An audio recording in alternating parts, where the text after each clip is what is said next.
is the Speaker Knockers.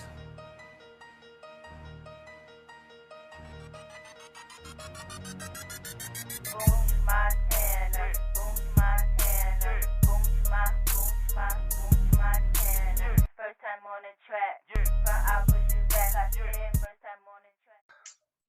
All right, I have a lot of energy. I slept well. This is going to be great. You idiots in our audience have no idea why that's funny. That's what we like to do here. Just make really, really specific jokes that only we understand. I mean, yeah, that is that's inside jokes, right? A lot of times we'll reference something like the core four, and everyone will just be like, what is that? I don't understand, but we don't want to explain it. You had to be there. Yeah. I think we can do that more. Just do all the setups for the jokes before we start the podcast. There we go. Yeah, we film an entire podcast beforehand and then record another one that's just references to the first one that's unreleased. And we it's like the master tapes of different things before they're edited and before they're released. It's like the original tapes.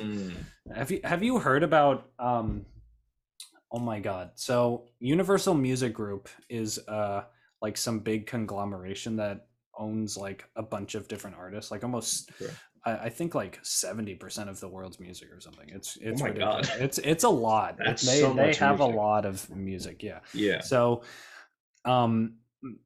they have they own the master recordings of all of their artists. So all of the original recordings of all of these albums and stuff, they had them. And then one time the warehouse where all the master tapes were being stored burned down. So like all of these master tapes, like millions of albums just like burned down. No. Is that the end of the story? Yeah, they just everything burned. It just burned. Sometimes things just burn. Yeah. So wow. Yeah, it's not good. But I mean, do you, in our digital world, do you even need a physical master tape? That's what my mom keeps telling me. I'm like, no.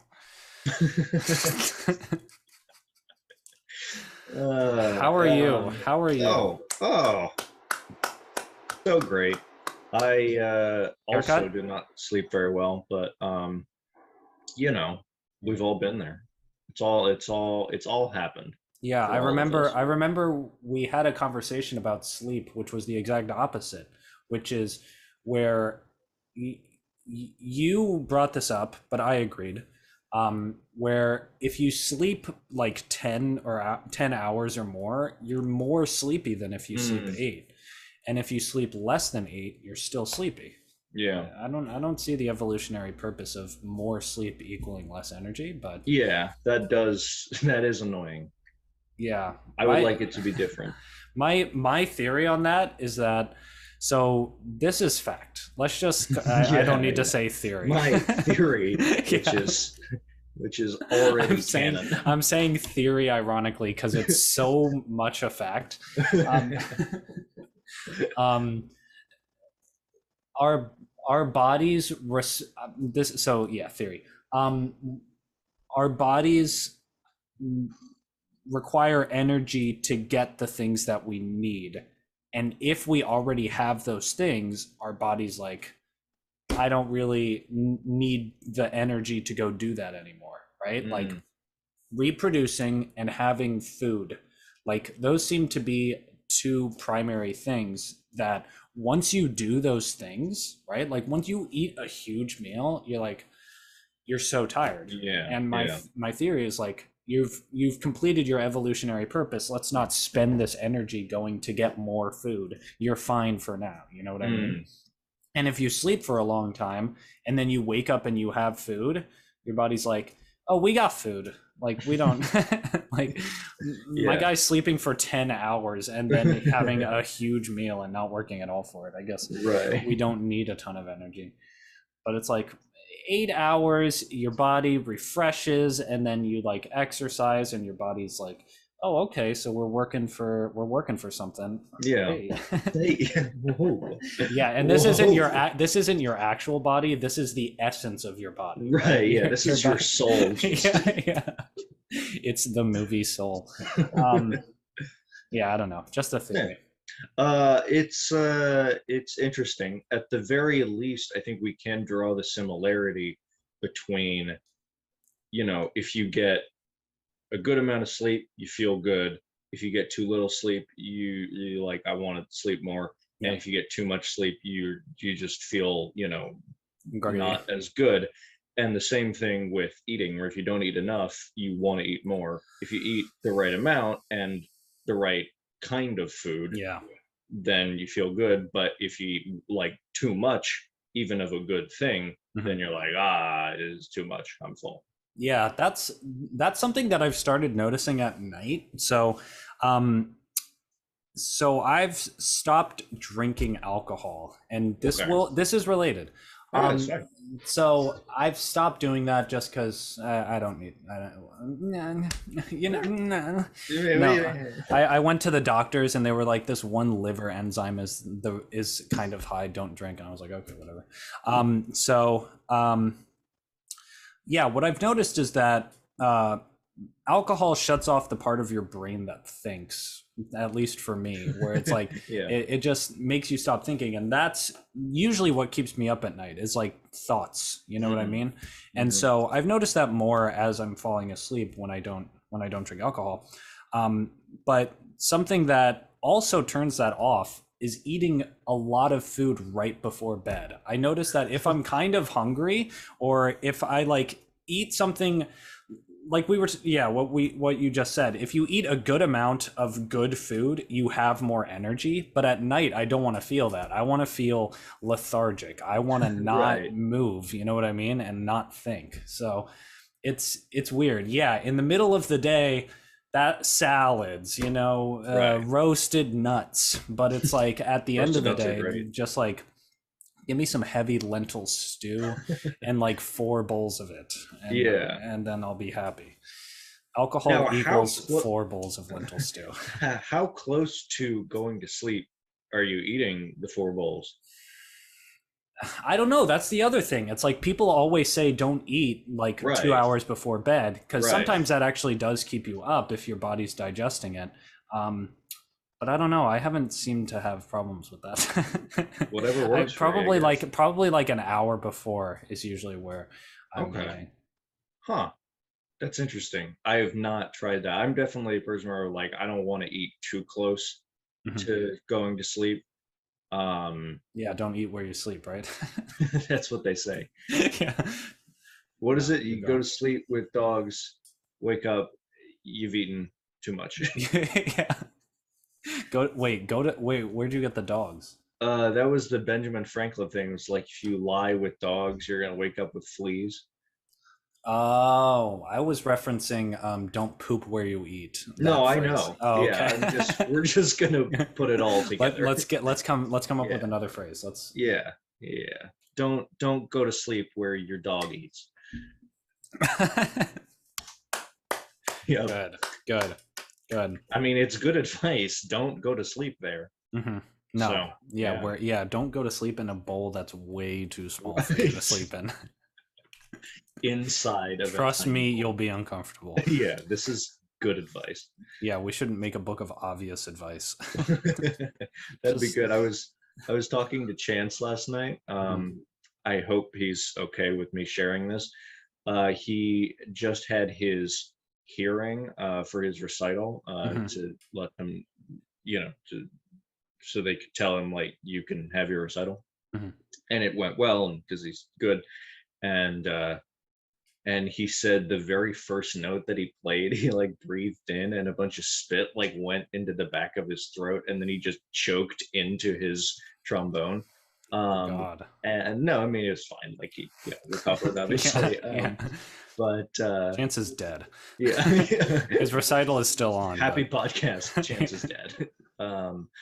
But but we were talking about how like everybody always says don't choke on stage, like metaphorically, Hmm. but also it's good advice. Yeah, yeah, Literally. it's really good advice Yeah, to not choke. it's Really, much more important to just not, close up your throat passage yeah. on stage. Breathing is something that this is another theory of mine. Breathing is good for us. Yeah, yeah.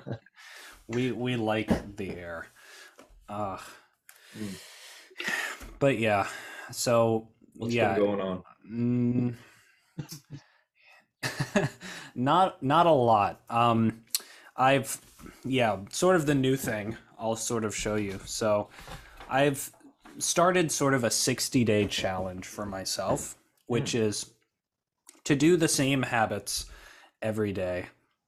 Which is normally something I do, but sometimes like we've talked about, I get into slumps, and Sure. if I don't have rules, I'll get into those days where it's like, I don't really feel like it, and then sometimes that turns into a 2 or 3 day, like I don't do that much, which I'm not. It might be helpful that those days have existed for me, but I'm doing an experiment to see if I can go like a good amount of time without those days and see whether or not I feel good, whether or not I've accomplished a lot in those 60 days. So, this might seem like a lot to some people, but I have like a list of habits over here, and then I schedule out my day. Nice.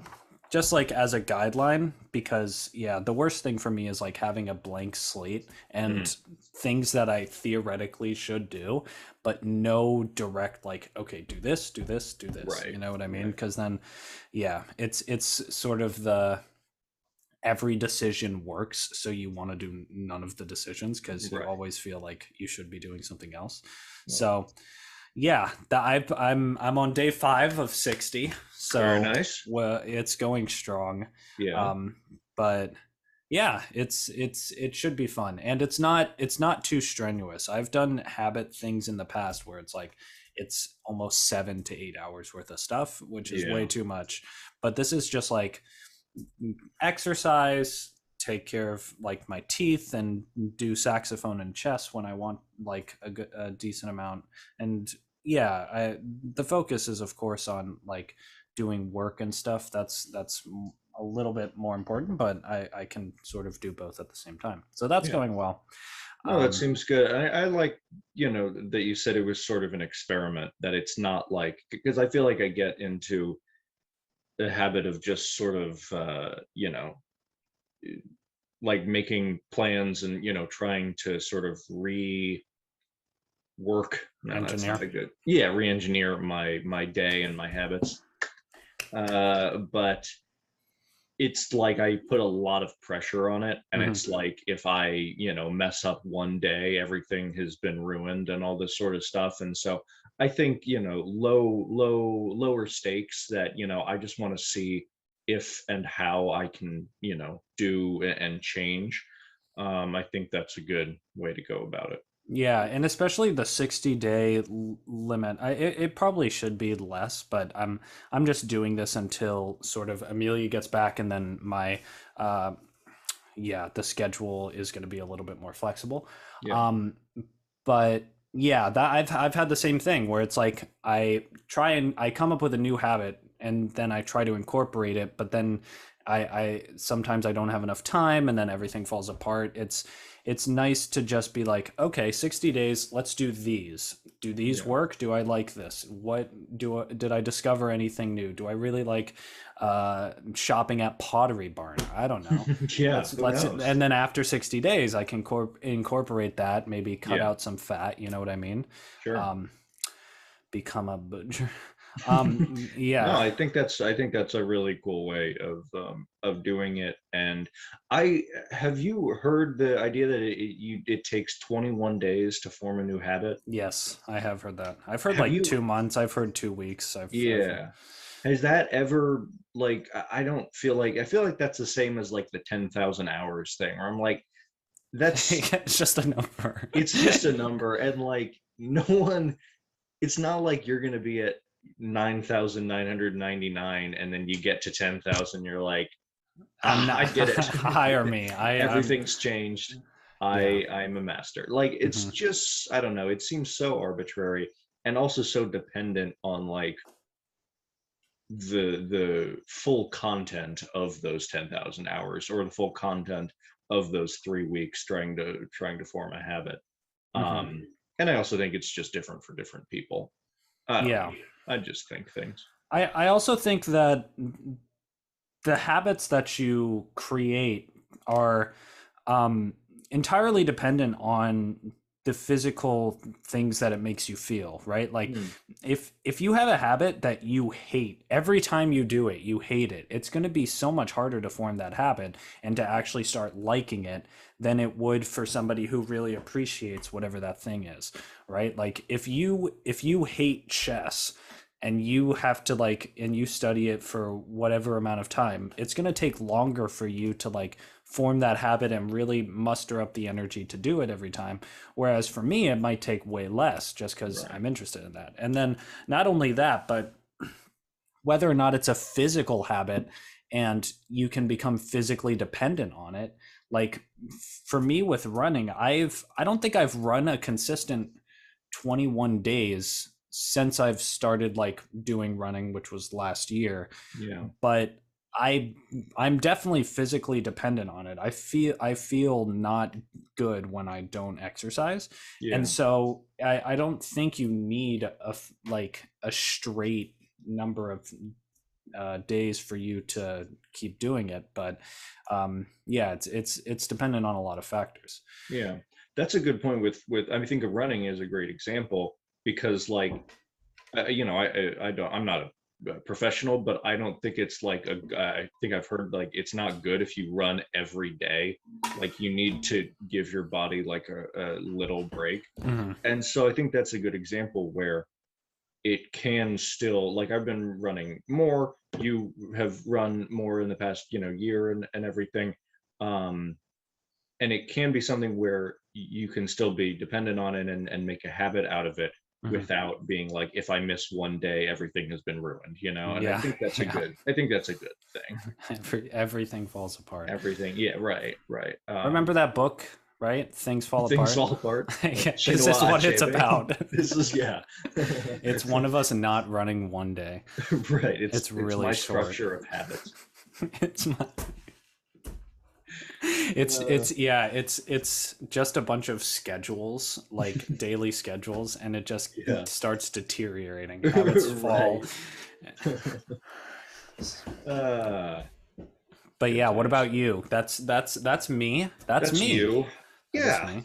All right. Yeah. I'm good. Are you boonching up the shirt? Do you have the No, good this shirt? is once again Uh, A a Seth Seth Lewis Lewis special. original. Yes. God. Mm, I feel bad because I've used those shirts when running, and if you don't wash shirts after they're sweaty, they get moldy and gross. So oh, I've had to throw away a couple of Seth Lewis originals when you're from talking pure. about not washing shirts, how soon? You mean like ever? Or No, I mean like if you put them in the dirty hamper yeah, and they sit with the sweat for like I wash my clothes every 3 to 4 days. So yeah. yeah, I'm pretty consistent with that, but yeah, even in those 3 to 4 days it can get grimy if you don't Ooh, like that's hang good it to up. know.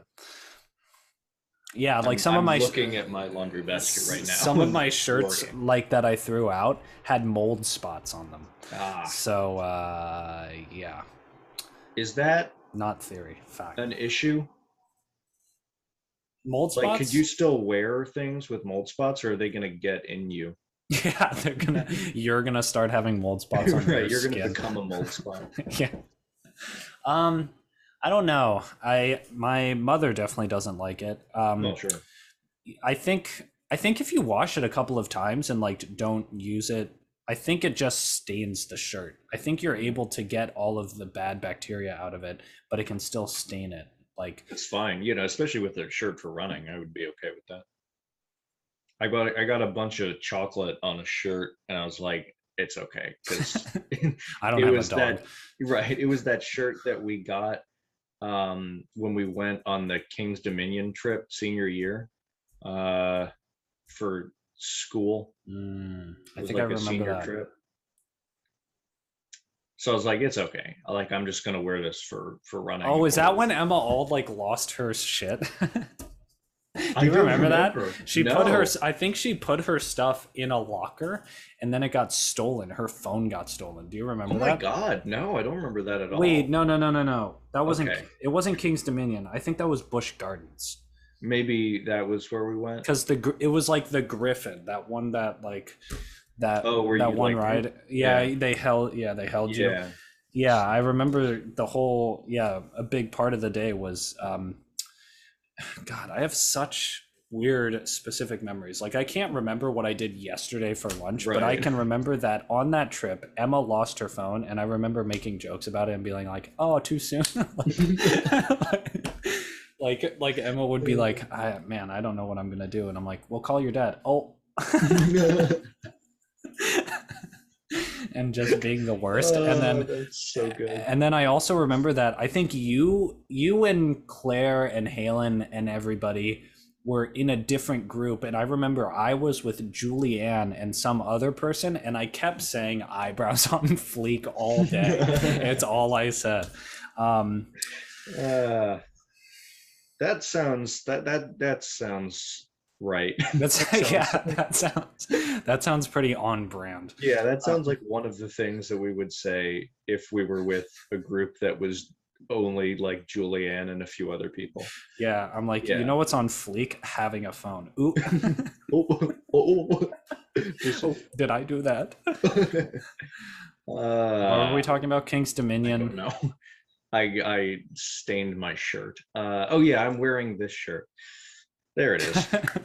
The only thing that's different from last week. I'm wearing this shirt and I'm a week older. No, how are classes? You're the one in classes. Oh, they're good. Classes and glasses. Nice. Nice. Yeah. No, they're good. We're doing formal proofs in logic, which is fine. I really like informal proofs. It's like, you know, casual proofs. If you like this, then you'll like this. I mean, that's how it works. Yeah, I saw a fun philosophy related cartoon the other day. It was like, if P is true, I'll be sad. I don't want to be sad, therefore P is not true. And I was like, that's funny. It's just a contradiction. Right, exactly. Anyway, but no, things are good. We're talking Afghanistan in Middle Eastern politics. Ouch. Yeah. The word wow. It's Bad. so bad. Yeah. Yeah, no, I mean, there's nothing that I should say about that, because this isn't. Let's hear your opinion. This isn't an international relations podcast. Yeah. Diplomat boys. The embassy Boonch boys. Yeah, the Boonch Boys embassy. Yeah. So anyway, no, I mean, that's just crazy. But I have found that, like, there's a few different classes that I've taken now, and one that I might take next semester, that I'm like, I'm gonna learn a lot. It was with a sociology class I took last semester and Middle Eastern politics this semester, and then there's one next semester that I might take, which is human rights and state repression, which is like, good Lord. Yeah, and so it's like, I'm gonna learn so much. I know, like, and I'm sure I'm gonna be interested in this stuff, but like, with sociology, it was just like, here's another way that our society sucks so much. And it's the same with Middle Eastern politics now. It's like, look at this other thing that America did that's so horrible.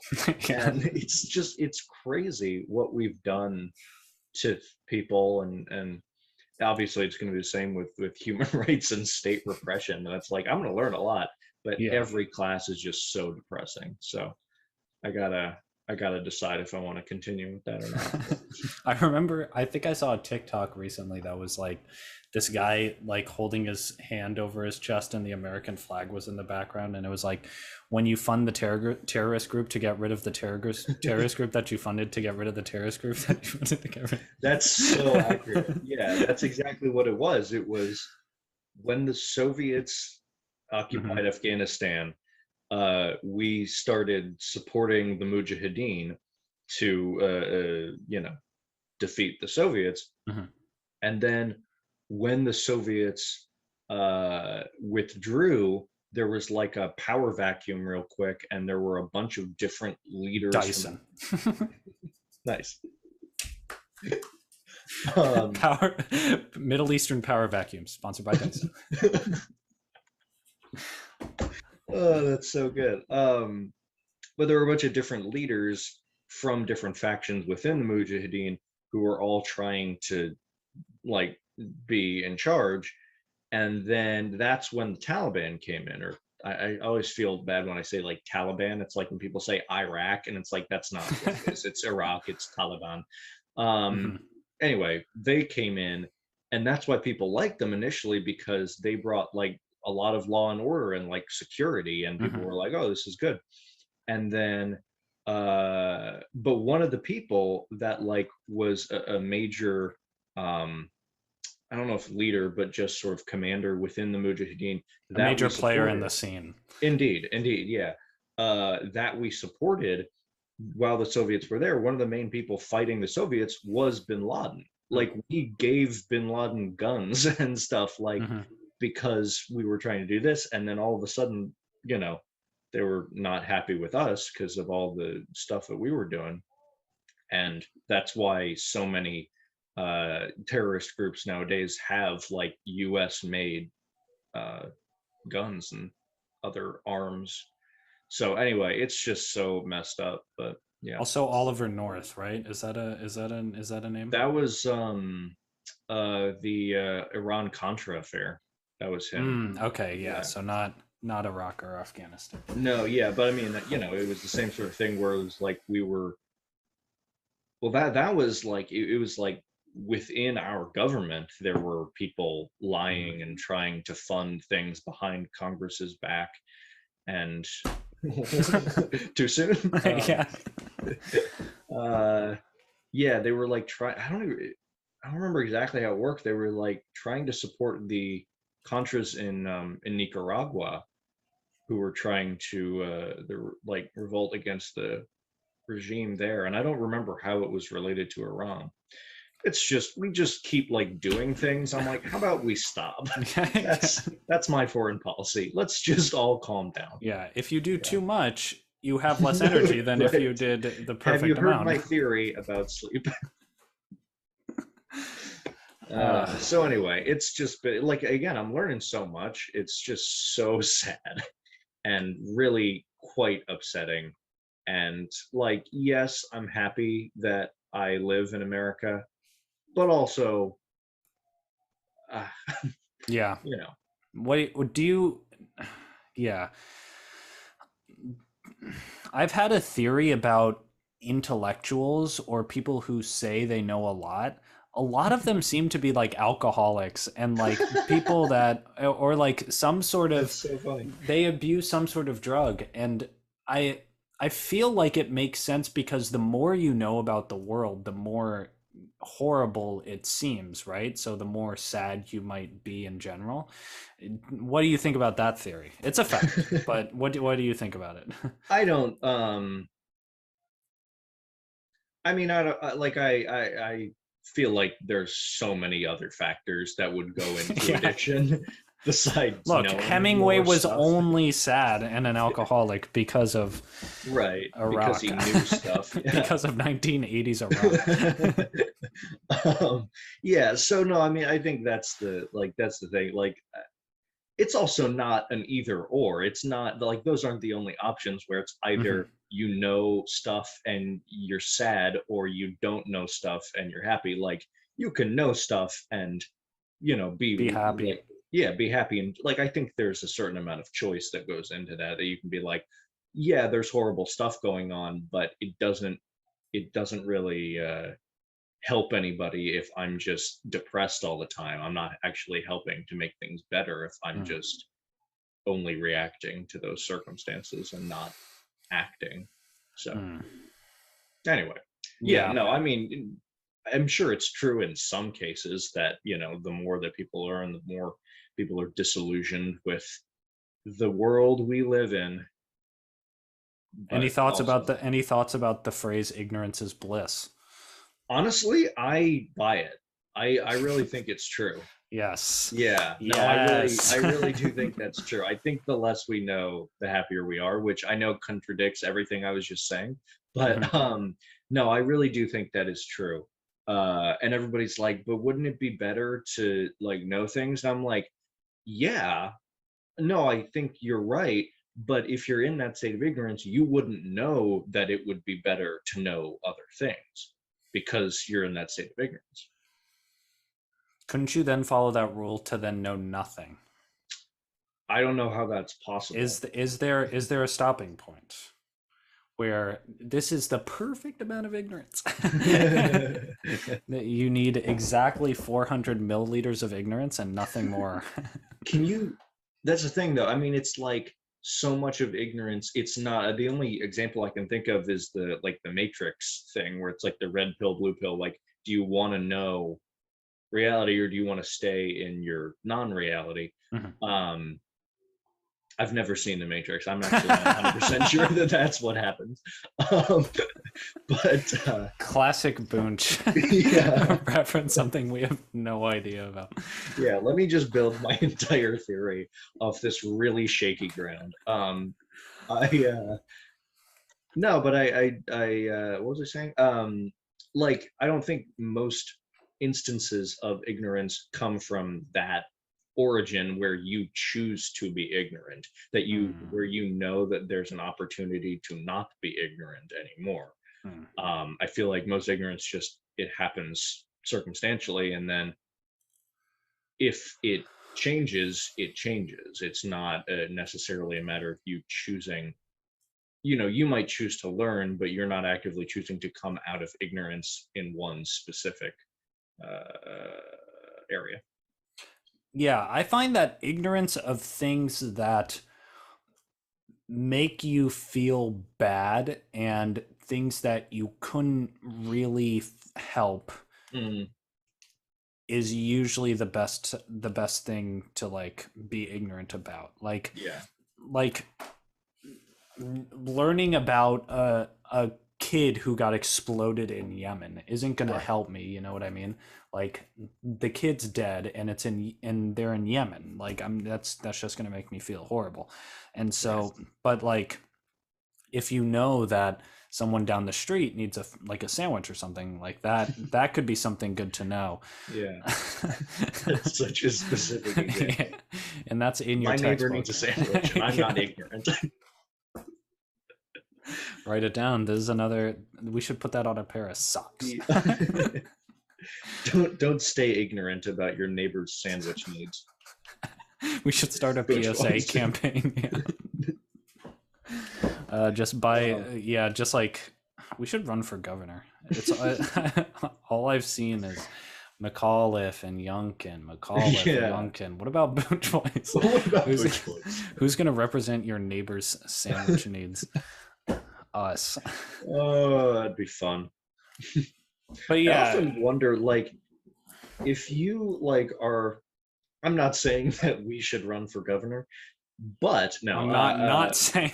yeah, no, but I'm saying like if you get like a bunch of like really qualified advisors, like how knowledgeable and experienced do you actually have to be? You know? Yeah, I Yeah, literally don't think at all. I think you just have to be like the person who enforces um like the mantra of your candidacy. Like Yeah, the person that's the who thing. they're just like, okay, this one's more environmentally friendly and this one's less environmentally friendly. And Right. it's like, well, I'm an environmentally friendly candidate. Right. Let's go with that one. You know what I Right. mean? Like Yeah, you're that's not the coming thing. up with the solutions. Yeah. Yeah. No, then that's exactly right. Like it's not like the infrastructure bill, like Joe Biden didn't write the whole infrastructure bill. It was like a bunch of people who, and not even like the representatives or senators, like it was just a bunch of people outside of that who actually know like policy things. Um, so that's the thing. I feel like we could do it. We Like if could, we, yeah. yeah, no, like we have a brand and our only job would be to make decisions that fit within that brand. So That's now I true. am saying that we should run for governor. Hmm. I think we Also, would have. I think we would have conflicting viewpoints on different policy decisions, though, because once you told me either I'm the most left or I'm the most middle, and I I was, said that. yeah, you said that once. You were like, I like looking at all these decisions. I can either be very left, like almost all the way left, or I'm just a moderate. And I think now you're more of a moderate, but comment on that, because yeah. I This, will tell you my theory behind this. yes, yes, I yes, don't yes, yes. remember saying that, so I have to. It was a while ago, and Yeah. I remember it. I For some reason I always associate specific memories with places, not that the memory necessarily like I'm not remembering it exactly in that scenario. I'm not exactly remembering you saying that to me. Yeah. I envision those words and I have them associated with a specific place, and that place is the intersection of Fort Hunt and Sherwood Hall. I think the road that the Sherwood Hall Library is on. Okay. For some reason, that intersection, I always think about. That's what I associate those words with. So That's very interesting. I was going to say, I remember having a conversation where we talked about how like everything seems to like if we just look historically, everything seems to always trend more liberal, like mhm. socially.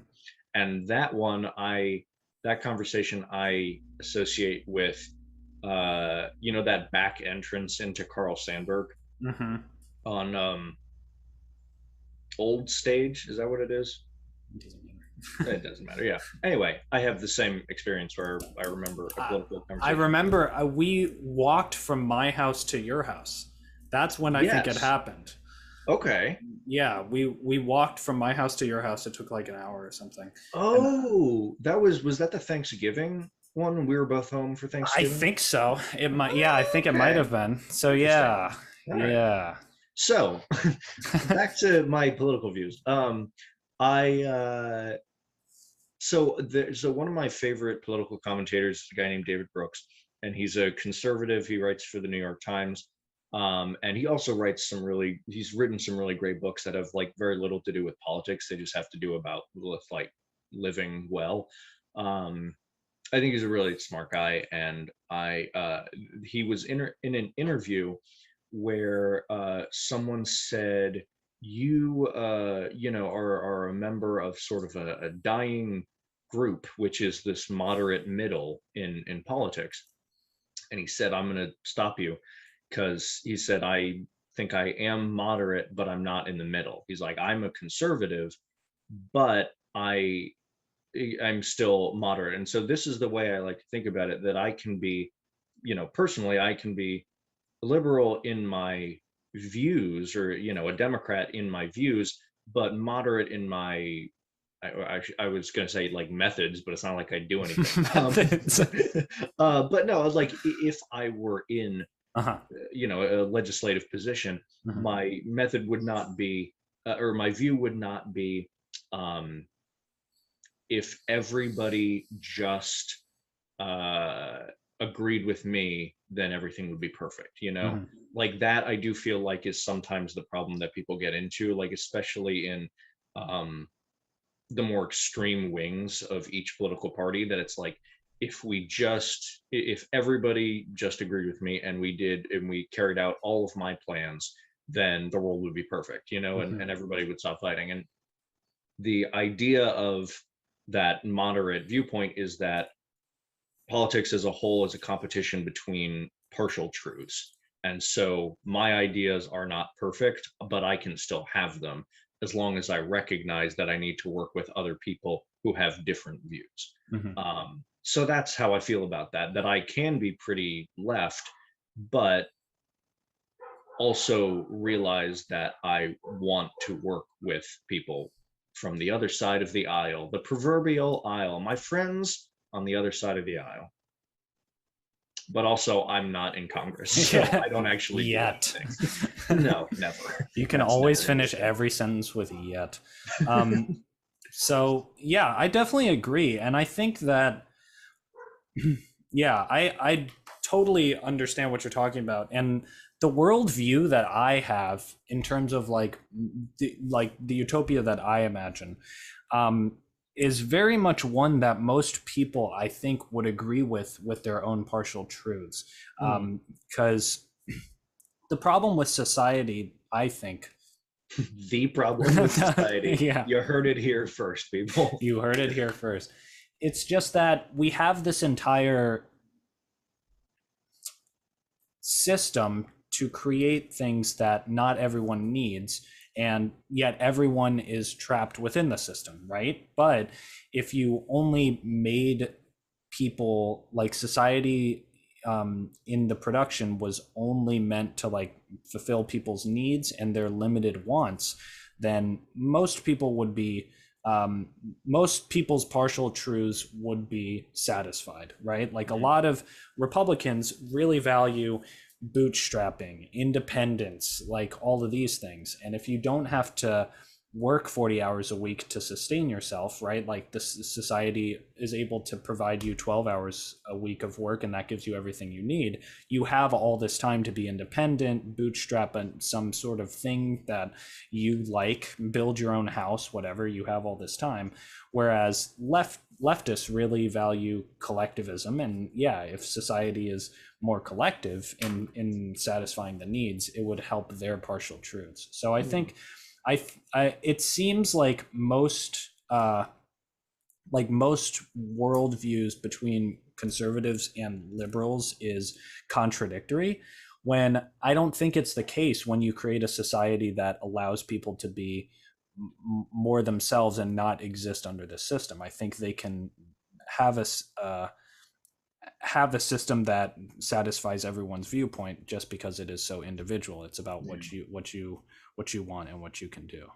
You know what That's I mean? interesting, but I like how you appeal to what we would often, you know, think of as different uh, viewpoints, like that they can sort of coexist. That you can say, here's, you know, one plan, one idea, and this helps or this fits with both your idea and your ideas. You know, like your beliefs and your beliefs. And I think that's really good because it's a way of again reminding people that we're not so different, and that it is, you know, that people can get into a thing where they're not even like, or politicians can get into a mindset. I'm just gonna guess where they can Boonch boys. Boonch boys. Boonch boy. Here we come, embassy. Here we come, our own embassy. All our guesses are facts. But they can get into a mindset of like where they're not even thinking about the core beliefs or their core ideology. It's just if that bill is sponsored by or was created by, you know, Democrats, then I as a Republican can't allow it because clearly it's going against my own beliefs. And it's like that's not necessarily the case, as you pointed out, that certain things, again, when everybody works together, can or you know, certain policy decisions can be part can fit within separate ideologies. Mm-hmm. Yeah, Yeah. yeah. So the problem comes when you are making other people do things that you think are correct, right? The Mhm. idea would be to create a system that satisfies everyone's objective needs and like limited wants, and then allow people to live the lives that they want to in the most expeditious and easy a manner as possible. Yeah. Like the problem with our society now is that there's so much stranglehold on people and the way that they have to live, and the government is like, you have to take some sort of views, and people try to create these rules that they think would apply well to themselves, but doesn't need to necessarily apply to everyone. Like, not everyone needs to subscribe by your sort of independent viewpoint. Like, I want to be a bootstrapping person. It doesn't need to be like that. And it doesn't need to be everybody has to work for everybody else's wants either. It doesn't need to work like that either. You can do your own wants and stuff like that. It doesn't, the system doesn't need to force people to do something that they don't want. You should just make a system that requires less of people and allows more people to live the lives that they want. That's interesting. And it sounds almost sort of libertarian, it's like less government intervention. I mean, I think that's such a great way of thinking about it. Like, it's like it's like combining like communism and libertarianism, which seem again like complete opposites, but it's a way of, like, if you take the ideas behind communism, and I think you know a little bit more about this, but like, and take it out of the government context and make it more of a sort of community driven. And again, that's sort of, the communism, like it's the same word. You see what they did there. Like did Marx know he was doing that? Did Mark? No, didn't you have an Uncle Mark? Is that not true? I do have an Uncle I knew it. I'm so happy. All right. Uncle Marx. No, but so like that we could all coexist, where like, libertarians don't want government intervention, and like, I'm fine with that, I guess, but it's contingent on much stronger communities. It's like, it's not a purely individualist ideology at that point, because it recognizes the need for, as you said, like collective action and all of us working together. Yeah, I mean, the theory behind communism is one very much that of a libertarian spirit.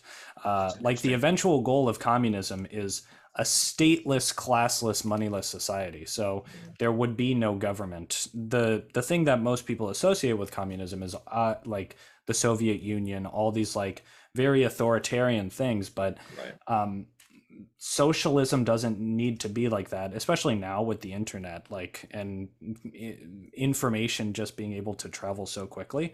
The organization of labor to fulfill everyone's needs could be almost entirely without a governmental organization directing it. But yeah, like, I think, yeah, no one wants the government to tell you what to do. So yeah, we should take a political, like, that perfect XY it's like, coordinate here's grid. Hitler. yeah. Everybody's just trying so hard to not be where Hitler is. Yeah, like one of them is, so the upright scale is I think authoritarian libertarian. Like, the more lower is libertarian, the more up you are is authoritarian, and then left to right is left to right. And yeah, I'm definitely in the libertarian leftist column, and I would probably be pretty far down there. We might want to take the test, and I think that would be interesting to sort of. That would be very interesting. It would be a perfect representation of what we think, obviously, because clearly, it's so defined. How could it not be correct? Right. Yeah, I don't know. That's it is interesting. I don't have anything to say. Oh my God, there it is. There she is.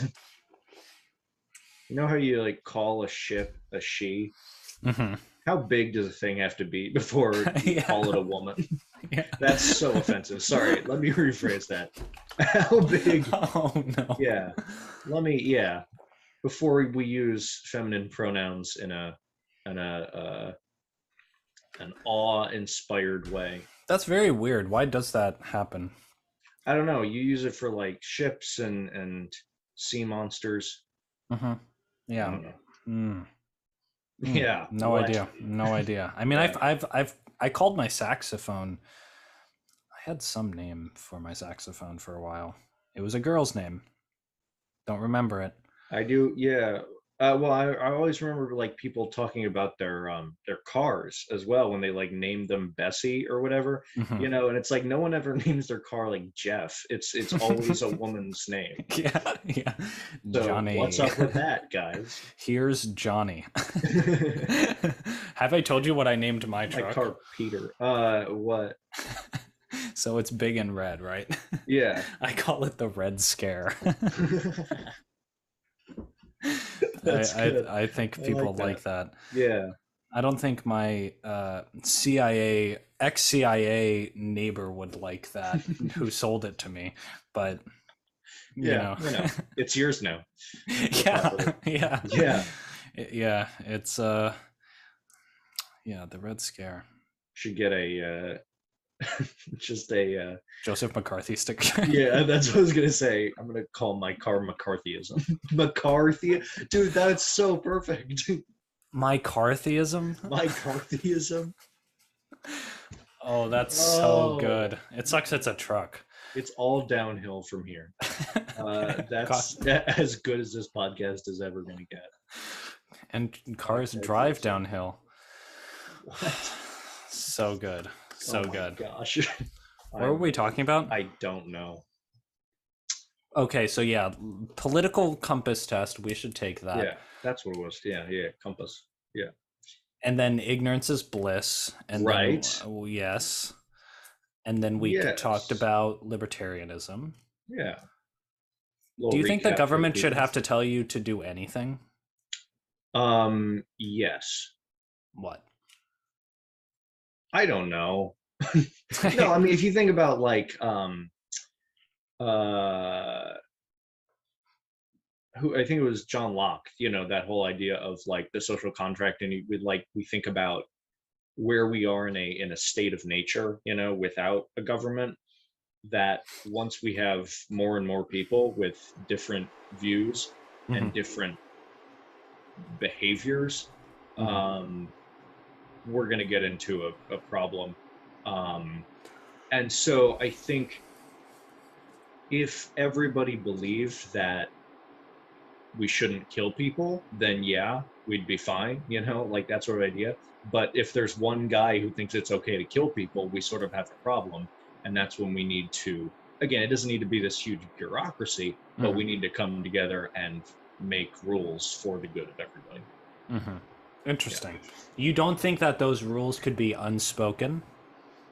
I think that they could be, but when they are very obviously, like, I think those rules would be unspoken until somebody starts breaking them. And that's the thing, like, we need to actually have the rules defined. This is actually relates to some of the stuff we're thinking about, or we're talking about in my senior seminar. We're going for a lot of legal theory, and it's the best. Oh man, nothing I like more than sitting down in the bath with a nice glass of wine, a good book of legal theory. Yeah, just a long treatise on legal theory. I can unwind. Take a really nice slow ride. Yeah. Nothing sexier than a little legal theory. But there's this guy named H.L.A. Hart, and he had this positivist conception of law, and one of the things that he talked about were it's a union of primary and secondary laws. And so he said the primary laws are like, you know, stop at stop signs and don't kill people and like the basic sort of things. And he said the secondary laws they're like meta laws. They're laws about laws. And so one of them is like laws about how we change laws. It seems good. But the main one that he talks about, one of his like huge contributions to legal theory, is this idea of a rule of recognition. And so, because he talks about, it's going to be an issue if we sort of have these general principles that we all live by, but then somebody asks, what actually are our laws? And like if somebody starts to second guess. And he said that's when we need a rule of recognition, which is how we recognize that something actually is a law, that something actually is valid within our system. And so I think that, again, there can be this sort of, utopian idea of a small community that doesn't have any sort of central government and doesn't really have any rules. They just have customs and all this sort of stuff, and it's unspoken. But I think the larger that society gets, the more you're going to have aberrations, and I think at that point there do need to be the customs need to be very explicit, and at that point I think they turn into rules. Two questions. Yes. One, isn't the recognition of whether or not something is a law, isn't that almost entirely based on who controls the violence within a society? Like you follow. Sorry. Yeah. He did it. Yeah. Was it? So I think it was John Mulaney and Nick Kroll. I think when they were on like Conan one time, they were talking about how like they it was like they had a program, it was like bringing music to the inner city, and it was like fight violence with violins. And they said then they said like they had a problem because they got confused, and it was eventually just fight violence with violence. I think I remember that, where they were all dressed weird. Yeah, exactly. But yeah, like the reason that you like don't do something illegal is, one, because you might get fined, right? Like fine is whatever. It's like, but if you don't pay that fine, you go to jail. And if you don't follow the rules in jail, you're like, the consequences lead eventually to you dying, to you being killed by the state, right? Like if you don't follow enough rules, you're going to get killed. So is that true? Yeah, I mean, like if you just keep breaking the rules, you're going to get the death penalty somewhere. Like if you just keep breaking the rules in jail, are they going to kill you? Well, no, yeah, but it's like if you try to leave the jail, you can't leave the jail. You're going to get shot. So it's like the rules are only enforced because of the threat of violence. Well, this is the interesting thing. This is one of our main discussions, you and I. This is one of our common theme. In fight violence with violence. We're talking about like why there's sort of three main questions that we're asking in each legal theory or each part of legal theory that we're reading. How turned on are you? Yeah, exactly. Usually the last one isn't a question, it's just a statement, which is, Henry, you need to calm down. No, but it's like, what is the definition of law? What makes the law valid? And why do we have an obligation to obey? Where does the obligation to obey come from? Mm-hmm. And so that's the interesting thing. Like some people would say the obligation to obey, like you were just saying, comes from self-preservation, comes from not wanting to die. Mm-hmm. And that can be what it is, but that's not, I feel like that doesn't have to be what it is, that there can be, again, a sort of a moral basis for the obligation to follow law. And so that it doesn't have to be so, I don't know what we want to call it, like, I don't know. Yeah. I don't know what I'm saying at this point. That was going to be my second point, is that if you remove all incentives or most of the incentives to break the law, right? Like let's just take a traffic violation, right? it in our current society, there could be a theoretical incentive to break a traffic law, right? You're late Sure. to work, something's going on, you want to break the traffic law. But if you live in a society where you don't need to be places as quickly, and the spirit of the society is much more about your actions have collective consequences, then you would be much less likely to want to do that, because your reasoning for not doing it is not based on the threat of violence or the threat of whatever, but you want to be better for your community, and there's less incentives to do it in the first place. So if you didn't agree with a law, the only incentive therefore would be self-preservation, but then it's already a moot point to have it be a law if you agree with it and want to carry it out either way. So it's like the purpose of the law being the law and it being like a codified rule is because then violence can be used against you if you don't agree with it, because if everyone already agreed with it, there wouldn't be a need for a law in the first place. Everyone would just do it. You know what I mean? Yes. I think, let's think about baseball. Yes. Bye. Yes. Let's think about baseball, because this is an analogy we've heard, or not we, I've Moneyball. heard a few times in my class. Follow the money ball. It's like, if you're gonna play baseball, you have to follow the rules of baseball, you know, and you can't go from home to third and then back. Like, that's not how it works. You have to go home to first to second to third to home. And they're like, I don't know if that itself is written down, like in the rules of baseball. Is it written that that's the direction that you have to go when you're running like the thing, or is it just sort of commonly understood? And so I think I agree with you that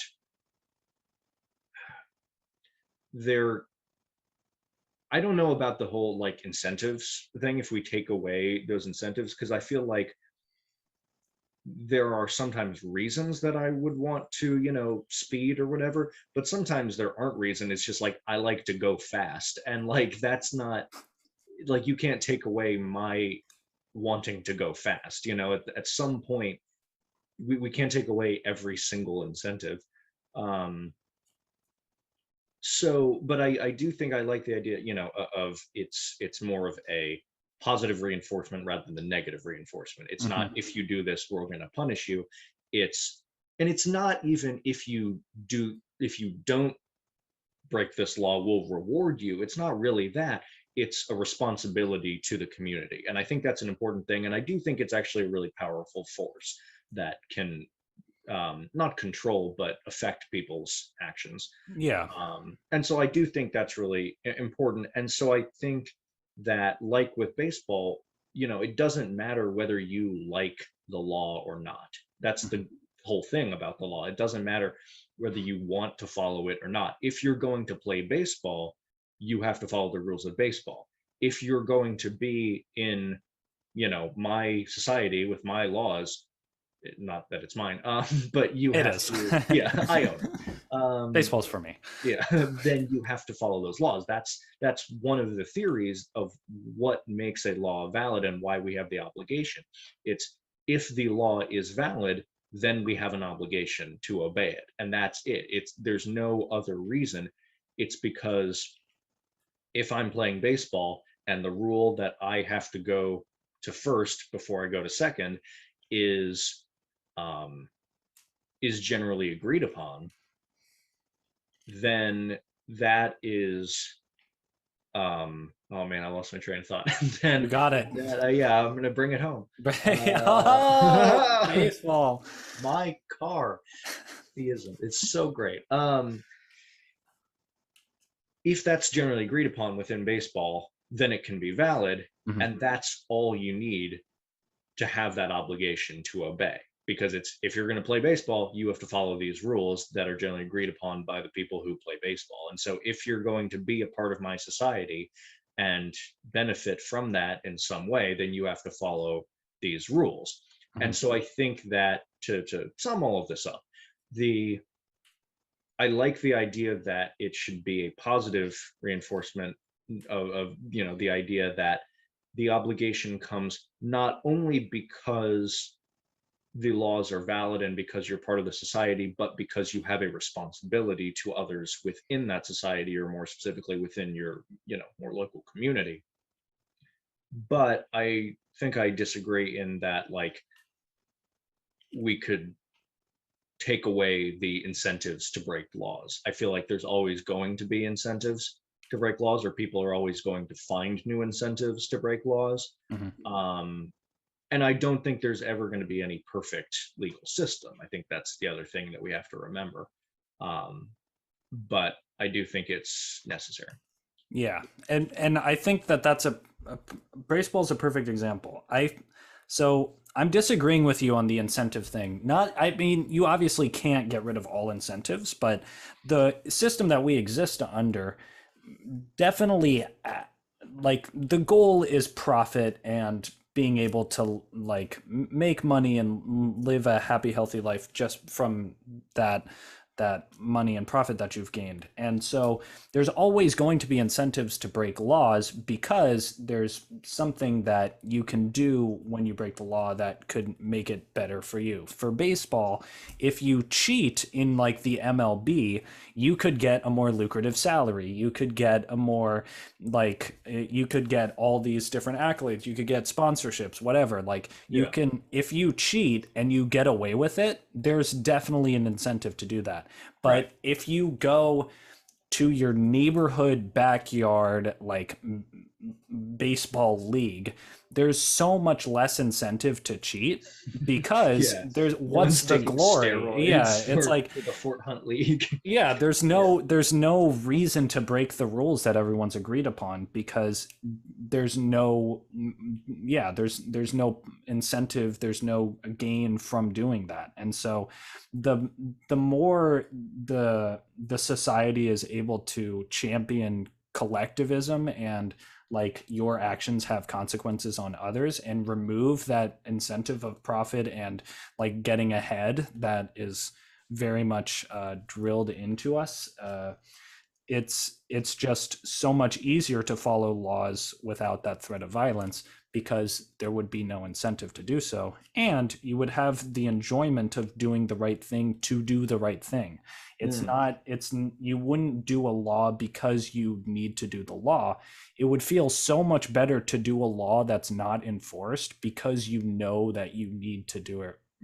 Like, if there was no rule for speeding, but you knew that everybody sort of agreed upon 55 miles an hour, and you had the opportunity to go 70 miles an hour, no one was going to stop you, but you still went 50 miles an hour. There's just, like, that would give you a much better feeling than you being forced to be at 50 miles an hour. It would just be a much more rewarding way of living, because you get to actively choose the right thing to do, as opposed to your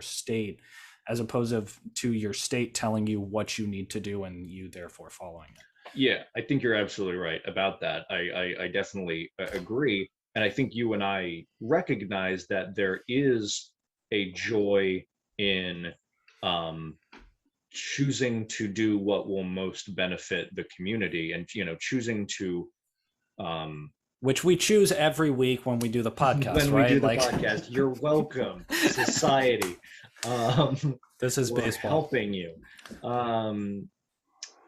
But again, I also feel like there's going to be plenty of people who, if no one stops them from going 75 instead of 55, they're just going to go 75. And Elizabeth Drumbus. Yeah, I mean, obviously, that's the name that comes to everyone's mind when we think of reckless drivers. But and then it's somewhat of a cynical point of view, but I do think that I think that it would be a lot better if we had, the system that we're talking about, which is more focused on a sense of responsibility to one's community and to others in general, rather than on trying to avoid a punishment. but I still feel like there's just always going to be people, and I feel like I'm separating myself. Like I'm sure I would be in the same You class. would speed. You would Yeah. speed every I don't time. care about other people. Come on. If there was a baby holding a baby rat, I would 70 Just miles an hour. right in front. Who's Yeah, gonna stop me? No Right, violence. there are no cops.